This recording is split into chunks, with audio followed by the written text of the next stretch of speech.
A couple of years ago, I had some extra cash lying around, so I did what any financially responsible adult would do. I bought a claw machine. What I didn't know was that this purchase would lead me to a shocking discovery. Hey there, I'm Dr. Panda, the only panda ever spotted eating a Taco Bell.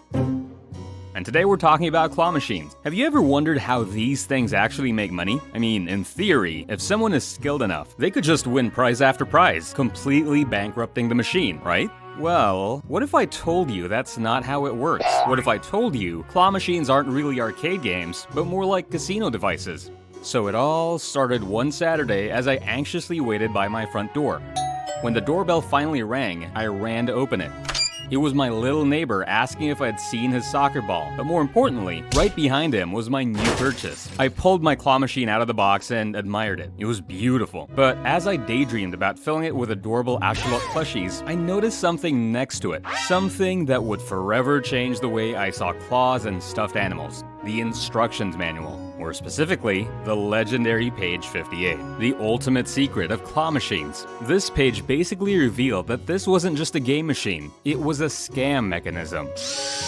What are you doing? I'm not a plushie, I have a doctorate. You see, the claw operates using a certain level of voltage, which determines how tightly it grips. That's not necessarily a bad thing, as that's what allows the claw to open and release a prize into the chute when you win.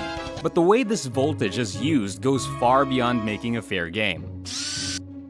Alright, but before that, how many tries do you think it would take you to win a prize in a claw machine? 3? 5? 10? Think about it for a second. Now, forget it, because the answer doesn't depend on you. So it turns out, the manual states that the owner can program the claw strength to guarantee the machine makes a profit. In other words, claw machines aren't just random. They're set up to only allow wins after a certain number of plays. And yes, I'm talking about the win rate, which can be anywhere from 1 in 1, giving the players the chance to win every single time, to 1 in 50, meaning players would only have a real opportunity to win once every 50 attempts. And in just a moment, I'll tell you the typical win rate for most claw machines you can find out there. But first, let's say I tell my 6-year-old nephew that if he wins a plushie, I'll buy him the Bluey Home Barbecue playset.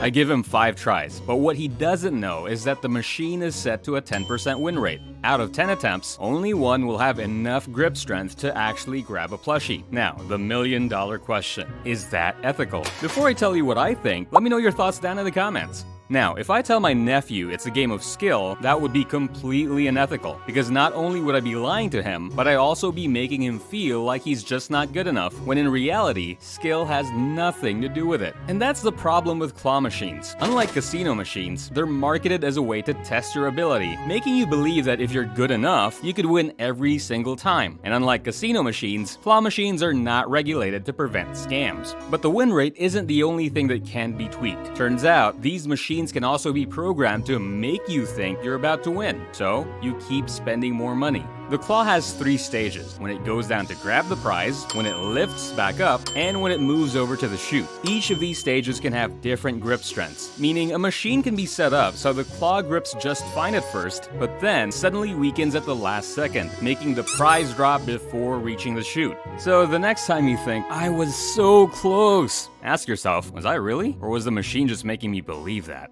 And now it's time for the big reveal. What's the typical win rate for most claw machines?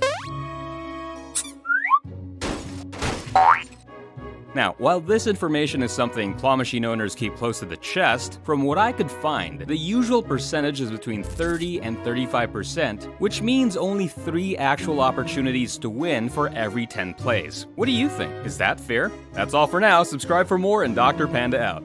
Lately, people have been saying their Pepsi tastes weird, but almost no one knows why. Turns out, Pepsi has a dark little secret, and they're making millions off of it. You know what? They don't want you to find out. I made a whole video about this, and you can check it out right here.